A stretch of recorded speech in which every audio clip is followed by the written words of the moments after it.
하나님 말씀 히브리서 10장 15절에서 25절 말씀입니다. 그러므로 형제들아 우리가 예수의 피를 힘입어 성소에 들어갈 담력을 얻었나니 아멘. 여러분 행복하십니까? 행복하세요? 한번 옆 사람에 한번 물어보세요. 행복하십니까? 왜 행복합니까? 아니면은 불행한가요? 왜 불행하다고 생각하나요? 왜 행복하냐고 물으면은 사람들은 행복한 이유를 찾습니다. 마찬가지로 왜 불행하냐고 물으면은 불행한 이유를 찾습니다. 행복한 사람은 행복한 이유가 있지요.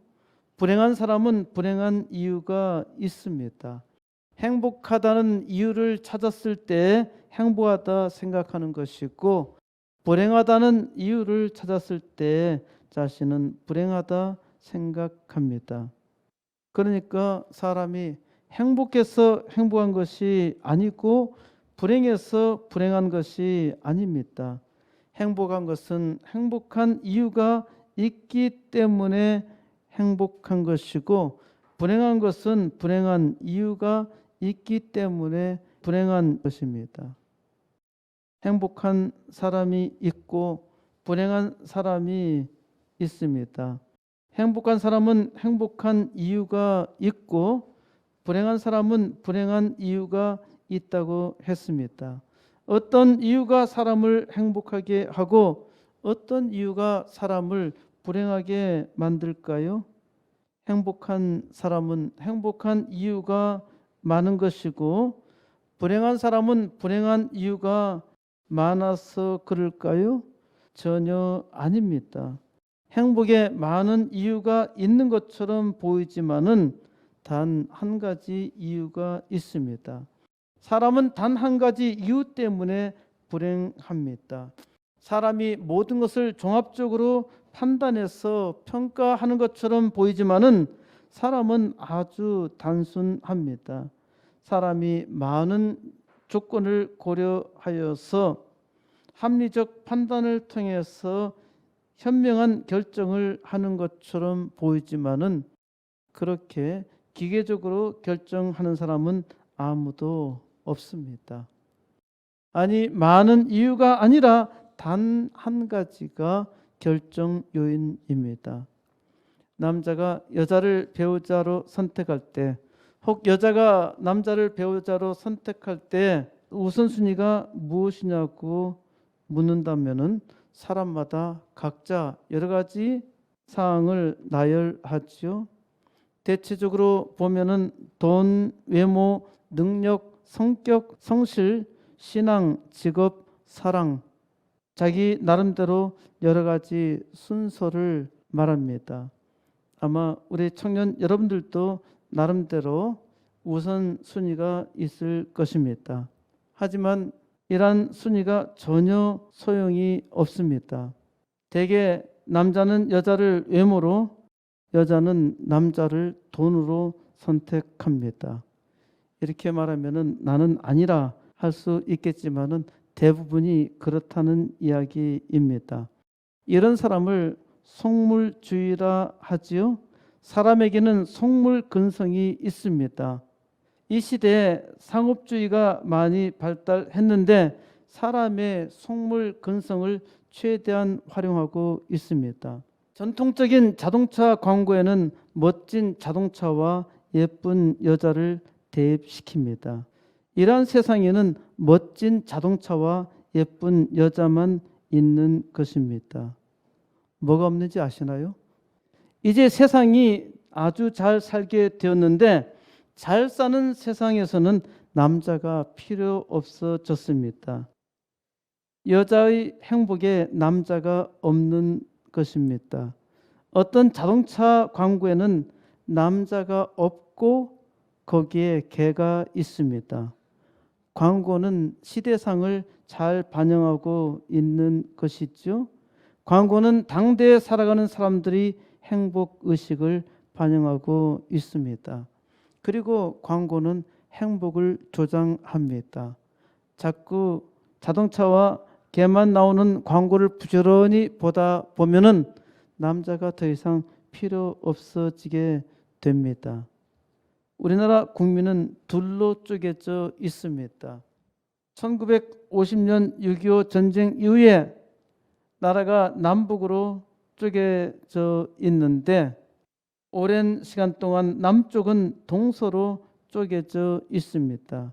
그래서 우리는 남북으로 싸웠고 동서로 갈등했는데 이제 좌우로 싸우게 하고 있습니다. 이 좌파와 우파를 뭐 때문에 싸우게 하고 있을까요? 돈입니다. 돈. 우파는 돈이 많고 좌파는 돈이 없다. 이건 기만 선전술입니다. 우파는 돈이 조금 있어도 부자, 곧 부르주아라 하고 좌파는 돈이 많아도 가난한 프롤레타리아라 합니다. 좌파나 우파나 다 돈이 많아도 생각을 다르게 한다는 것이죠. 대체 무엇이 다를까요? 우파는 행복을 생각하고 좌파는 불행을 생각합니다. 무슨 말인가요? 많은 아이들은 밥상머리에 앉아서 고기가 없으면 불행해집니다. 고기가 있으면 아주 행복해 합니다. 아이들에게 고기가 행복의 결정 요인이죠. 우파는 고기를 먹을 수 있다는 생각에 기뻐하는데 좌파는 고기가 항상 부족하다는 생각에 불행해합니다. 1998년 3월 4일 김대중 대통령에게서 배순훈 씨가 정보통신부 장관 임명장을 받았습니다. 당시 야당에서는 배순훈 장관 한 사람만이 참신한 인사라 했습니다. 배순훈 장관은 임명장을 받기 전에 김대중 대통령을 만난 적이 없는데 대통령을 만난 적이 없는 사람이 장관에 임명된 일은 없었습니다. 그러니까 김대중 대통령 당시의 말을 말하고 있는 것입니다. 그래 김대중 대통령 당시에 장관 임명 받은 사람 중에서 대통령을 먼저 미리 알지 않고 먼저 만나지 않고 장관직에 임명된 사람이 없단 말입니다. 이 배순훈 씨는 당시 프랑스의 대우 사장으로 파견되어 있었는데 파견된 지 얼마 안 되어서 장관으로 임명됐으니까 들어오라 해서 들어오자마자 바로 청와대로 가서 임명장을 받았던 것입니다. 김대중 대통령은 임명장을 수여한 후에 배순훈 장관과 자리를 따로 하면서 그가 대우전자 사장 시절에 기본에 충실하자라는 모토를 세워서 탱크주의 열풍을 불러일으켰던 TV 광고를 말하면서 그 광고 정말 좋았다. 많은 사람들이 그 광고를 좋아하더라. 라는 대화로 이끌었습니다. 청년들 가운데서는 이때는 태어나지도 않은 때여서 아주 어렸을 때이기 때문에 잘 모르겠습니다만은 옛날에 이제 대우전자, LG, 삼성 그리고 이 외에도 전자회사가 꽤 있었습니다. 그런데 대우가 제 3위의 회사였는데 LG가 1위였었고 그 다음에 삼성이 2위, 3위가 대우였었는데 대우 거는 3년도 되기 전에 망가졌습니다. 그래서 사람들이 대우전자 제품은 절대 안 사겠다 했는데 저도 대우전자 제품은 절대 안 사 그랬는데 이 탱크주의 광고에 속아서 대우전자 제품을 또 샀다가 후회한 일이 있습니다. 아무튼 그때 이 탱크주의 이 선전이 기가 막히게 성공했던 것입니다. 배순훈 장관은 서울대 공대 기계공학과를 졸업한 후에 미국 MIT에서 기계공학 박사 학위를 받았습니다. 당시에 MIT에서 기계공학 박사 학위를 받았다는 것은 참 대단한 일이었고요.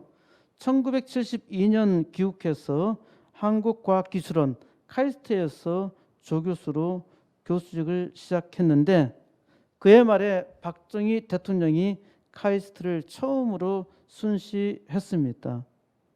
과학기술처 국장이 배 박사를 대통령에게 MIT 박사라고 소개하자 대통령은 물었습니다.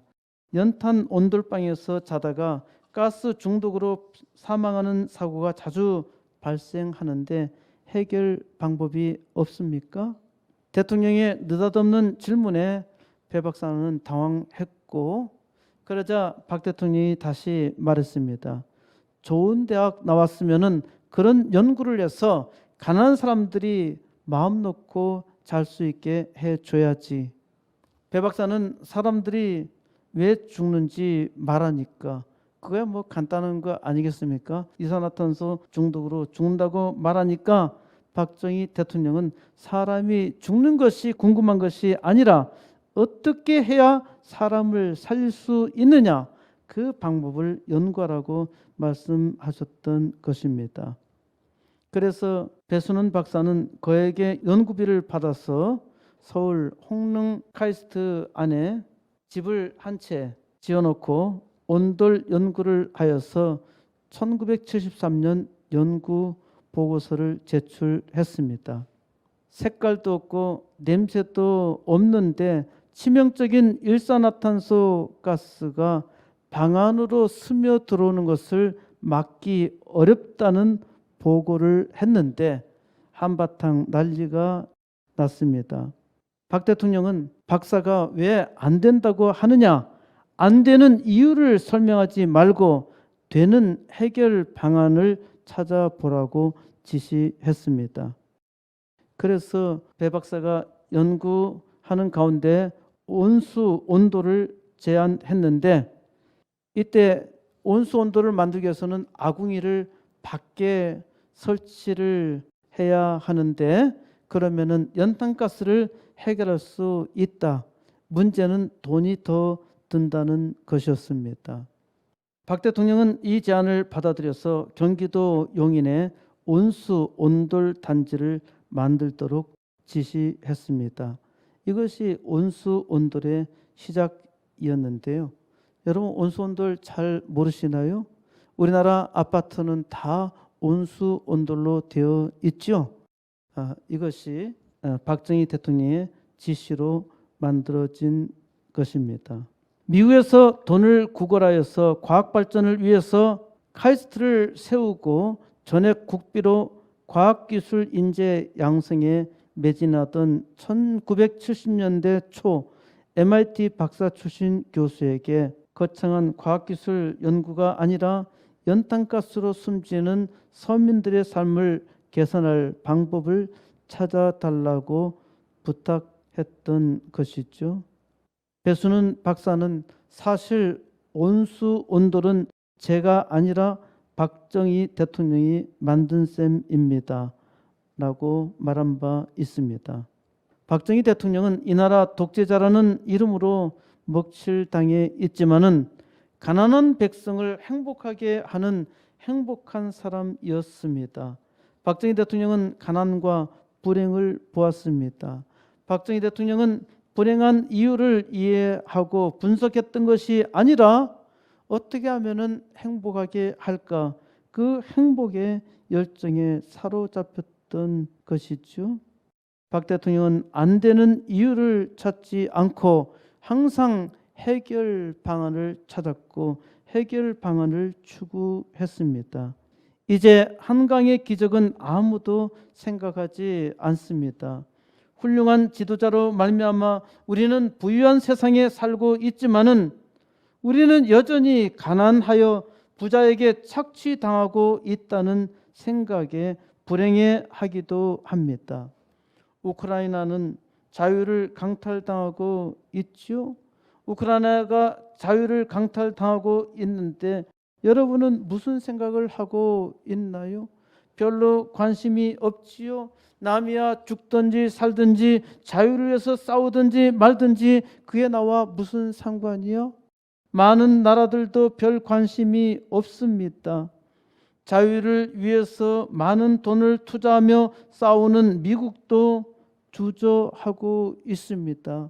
그 이유가 무엇일까요? 돈이 든다는 것입니다.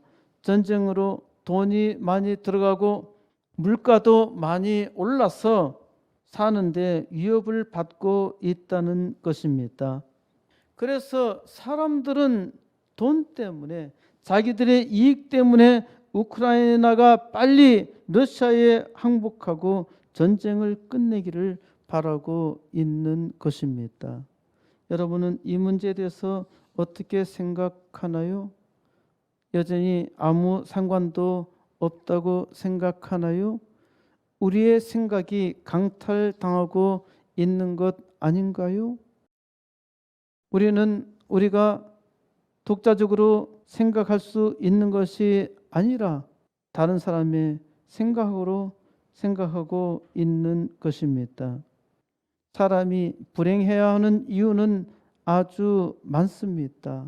그렇기 때문에 사람은 불행해져야 합니다. 사람의 불행에 대해서 하나님은 그 이유를 묻지 않습니다. 하나님은 그저 사람의 모든 불행을 담당하시기로 작정하셨지요. 하나님이 사람 대신에 불행하기로 작정하신 것입니다. 그래서 하나님이 자기 아들로 십자가에 죽으심으로 말미암아 사람의 모든 불행을 대신 지게 하신 것입니다. 예수님께서 이 사실을 천하에 공개했는데 사람들은 믿지 않습니다. 하나님이 친히 보여주셔도 믿지 못해요. 또한 사람은 하나님의 일에 아무런 관심이 없습니다. 사람이 영생하는 일에도 별로 관심이 없어요. 사람들의 관심은 어디에 있나요? 사람들은 당장 돈이 되는지 운수 대통하는지에만 관심을 가지고 있습니다. 그래서 사람마다 점쟁이를 찾아서 자기의 운명을 점치기도 하는데 점쟁이는 항상 거짓말로 예언하였도 사람들은 철떡같이 믿습니다. 맨 처음 사람 아담이 속았듯이 사람들은 여전히 속고 있습니다. 그렇기 때문에 사람은 죽어야 마땅합니다. 그런데 하나님은 사람을 사랑하십니다. 사람이 죄인이고 심지어 하나님을 대적하였어도 하나님이 사람을 사랑하시는 것은 하나님 자신이 부인하실 수 없었던 일입니다. 하나님은 사랑이시라. 하나님은 사람을 살리시며 사람에게 들어오셔서 말씀하십니다. 어떻게 하나님이 사람에게 들어오셔서 말씀하시나요? 히브리서 10장 15절 또한 성령이 우리에게 증언하시되 하나님께서 사람에게 말씀하시는 방법은 성령 하나님을 통해서 말씀하십니다. 예수님께서 이 땅에 사람으로 오셔서 십자가의 죽음으로 증거하셨는데 사람들이 예수님을 보고서도 믿지 못합니다. 예수님 자신이 친히 증거하셨는데 믿지 못해요. 그래서 또한 성령 하나님이 우리에게 증언하십니다. 하나님의 아들이 십자가에 달려 죽으셨다? 아주 쇼킹한 뉴스이죠. 하나님의 아들이 어떻게 십자가에 달려 죽으실 수 있을까? 너무 터무니없는 말이기 때문에 아무도 믿을 수 없습니다. 그런데 희한하게 사람들이 이것을 믿어요. 어떻게 사람이 이를 믿을 수 있을까요? 하나님께서 성령으로 증언하시기 때문입니다. 사람의 지식과 사람의 생각으로는 예수 그리스도를 도무지 믿을 수 없는데 하나님의 성령이 우리에게 들어오셔서 우리를 감동시키사 믿게 하시는 것입니다. 사람의 능력으로는 도무지 믿을 수가 없어요. 그런데 하나님께서 그 성령으로 감동 감화시켜 주시면은 믿음이 일어납니다. 하나님을 믿게 되어요. 이것이 참으로 신비로운 일이지요. 16절 주께서 이르시되 그날 후로는 그들과 맺을 언약이 이것이라 하시고 내 법을 그들의 마음에 두고 그들의 생각에 기록하리라 하신 후에 하나님은 언약을 주십니다. 하나님이 사람에게 언약을 맺으신 겁니다. 계약은 쌍방의 협상으로 이루어지지요. 하지만 하나님의 언약은 계약이 아니라 통보입니다. 하나님께서 무조건 약속하신 것이죠. 하나님이 구원의 법을 사람의 마음에 두시고 그 생각에 기록하신 것입니다. 물론 사람이 하나님의 법을 들었어도 그 마음에 두고 생각하지 못합니다. 하나님의 성령께서 우리 마음을 감동시키시사 하나님의 말씀을 깨닫게 하시고 하나님의 말씀을 우리 마음에 두시며 또 그 생각에 새기시는 것입니다. 그래서 하나님을 믿게 되고 하나님의 은혜를 바라보게 되는 것이죠. 하나님의 성령께서 하신 일입니다. 17절 또 그들의 죄와 그들의 불법을 내가 다시 기억하지 아니하리라 하셨으니 하나님의 언약은 무조건 용서하시겠다는 것입니다. 하나님께서 사람의 죄를 무조건 사하시겠다는 것이에요. 하나님께서 사람의 죄를 용서하시고 다시는 기억하지 아니하시겠다 말씀하십니다. 하나님을 거역한 불법적인 행위에 대해서도 하나님은 더 이상 기억하지 아니하신다 말씀하셨습니다. 이것이 하나님의 용서입니다. 죄를 지었으면은 죄 지은 자가 용서를 구해야 하죠. 하지만 사람은 자기가 죄를 지어도 죄를 지었는지도 모릅니다. 푸틴과 시진핑과 같은 공산주의자들은 항상 거짓말로 속이고 많은 사람들을 죽이기까지 하는데 자기들의 죄악을 그들이 알고 있을까요? 전혀 아니죠. 오히려 잘하고 있다고 착각합니다. 이 시대에 이러한 악당들에 대해서 추종하는 무리들도 참 많이 있죠. 좀 더 극단적인 예를 들면은 히틀러의 악에 대해서 세상 모든 사람들이 다 인정합니다. 그러나 지금도 히틀러를 추종하는 무리들이 있어요. 그리고 히틀러 당시에 히틀러가 독일의 수상이 되었을 때 대부분의 독일인들은 히틀러를 숭배하며 오히려 영웅을 칭송했죠. 많은 이들이 전쟁터에 끌려가서 죽었고 또 수많은 사람들을 살상했지만은 사람들이 히틀러를 절대적인 영웅으로 추종했던 것입니다. 사람들은 이와 같이 어리석다는 것을 알아야 합니다. 사람들이 지혜롭게 판단하고 생각하는 것처럼 보이지만은 전혀 지혜롭지 못합니다. 오히려 참으로 어리석어요. 사람이 얼마나 하나님 앞에 죄인인가 하는 것을 스스로는 도무지 깨닫지 못합니다. 저도 하나님을 믿기 전에는 전혀 죄인이라 생각하지 않았습니다. 하나님을 믿으니까 내가 얼마나 심각한 죄인인지 사도 바울이 고백했던 것처럼 죄인 중에 괴수였습니다. 사람이 참으로 지혜가 없어서 지혜를 말씀하여도 듣지 못하고 지혜를 전혀 깨닫지도 못합니다. 이것을 깨닫게 하시는 이가 성령 하나님이시고 깨닫는다는 것은 하나님의 놀라운 은혜 가운데 있다는 것입니다. 하나님께서 사람의 죄에 대해서 무조건 용서하시고 이제 절대 그 죄에 대해서 기억하지 아니하시겠다는 것, 이것이 얼마나 놀라운 은혜입니까?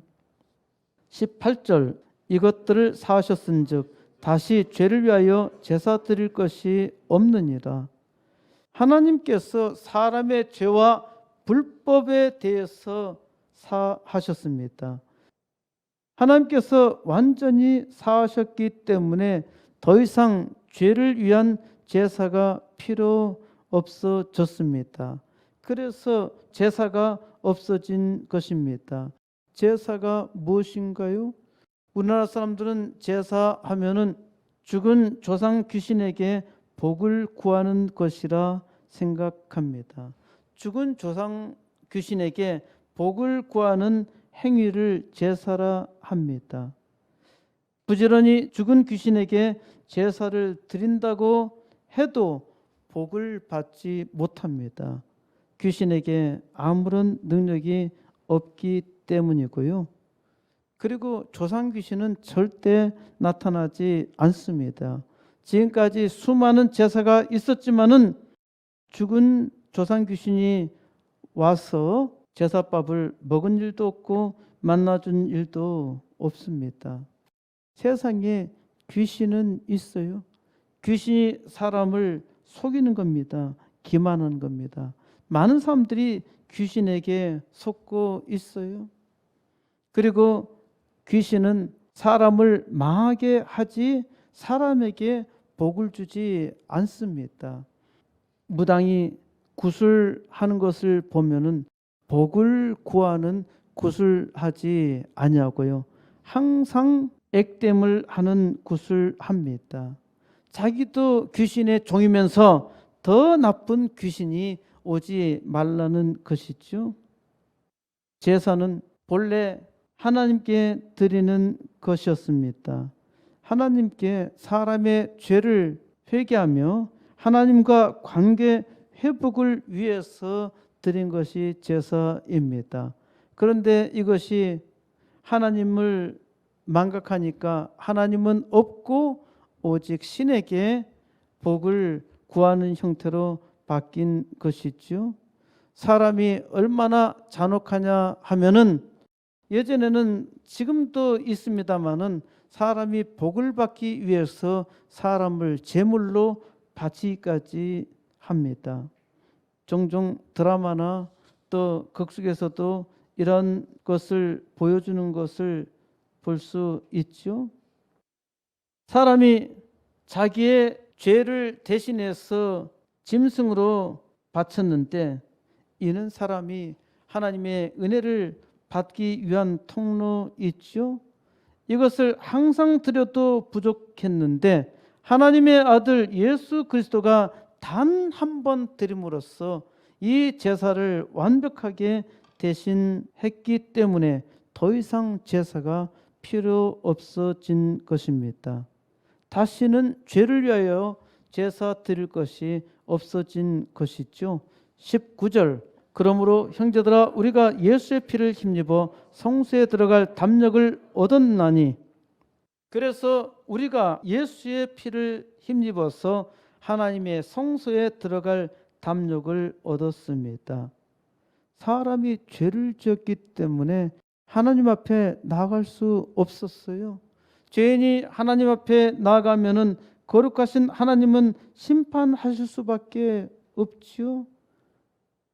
죄인이 하나님 앞에 살 수 없었기 때문에 죄인은 감히 하나님 앞에 나아갈 수 없었던 것입니다. 그런데 예수 그리스도께서 우리의 죄를 대신하여 십자가에 못 박혀 죽으신 피로 우리가 하나님께 담대하게 나아갈 수 있게 된 것입니다. 20절, 그 길은 우리를 위하여 휘장 가운데로 열어놓으신 새로운 살 길이요 휘장은 곧 그의 육체니라.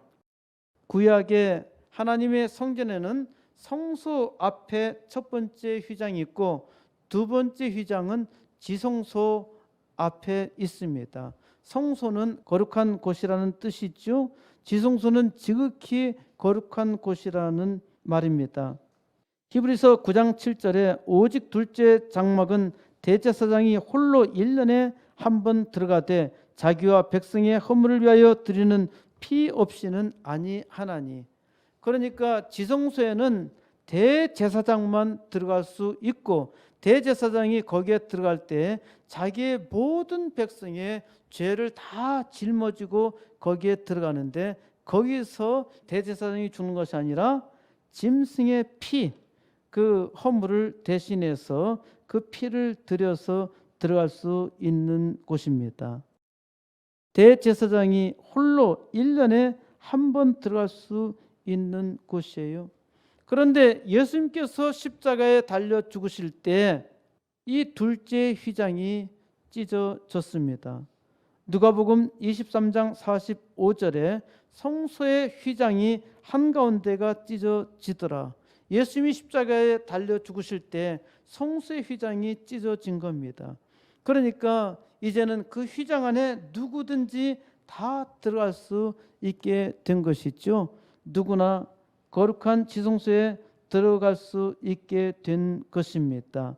바로 그 길이 우리를 위하여 휘장 가운데로 열어놓으신 새로운 살 길입니다. 사람이 살 길을 예수님께서 만들어 놓으셨는데, 하나님께 사람이 예수 그리스도를 통해서 바로 나아갈 수 있는 길, 영원한 살 길을 만들어 놓으신 것이죠.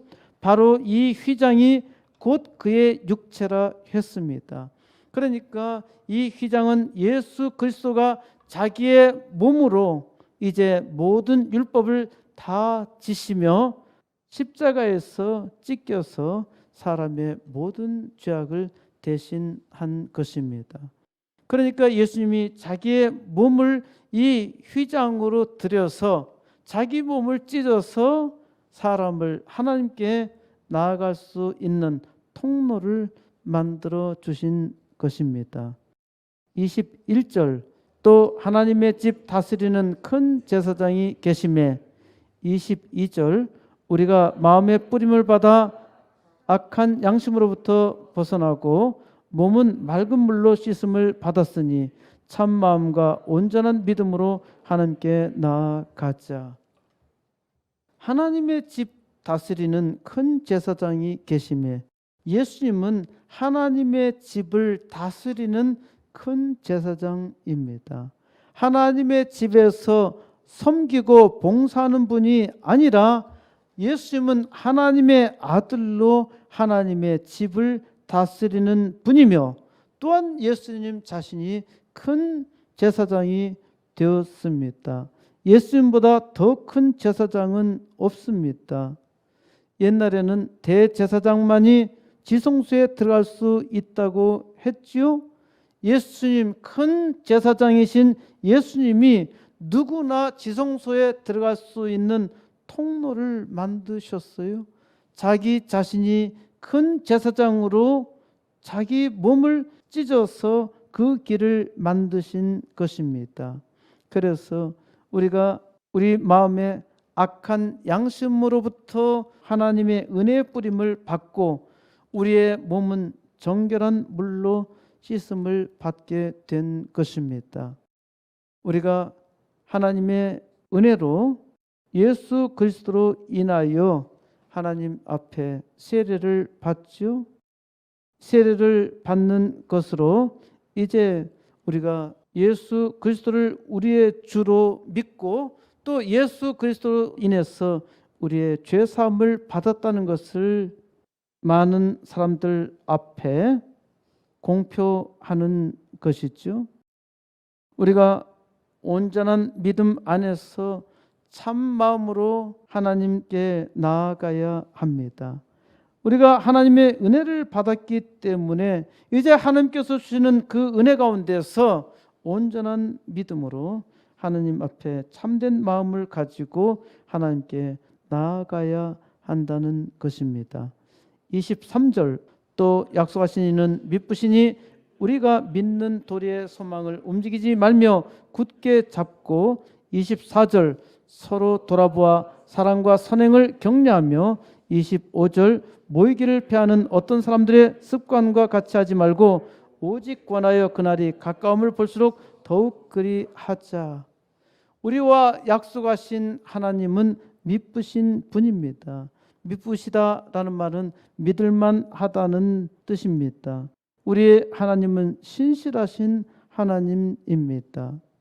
하나님께서 약속하신 대로 우리를 구원하시기 위해서 자기 아들을 십자가에 제물로 드리셨는데 하나님께서는 이제 그 약속을 끝까지 이루시는 분입니다. 그러므로 하나님의 은혜로 하나님을 믿는 사람들은 하나님의 복을 능히 받아야 합니다. 하나님께서 이미 은혜를 주셨어. 우리에게 놀라운 길을 예비하셨어.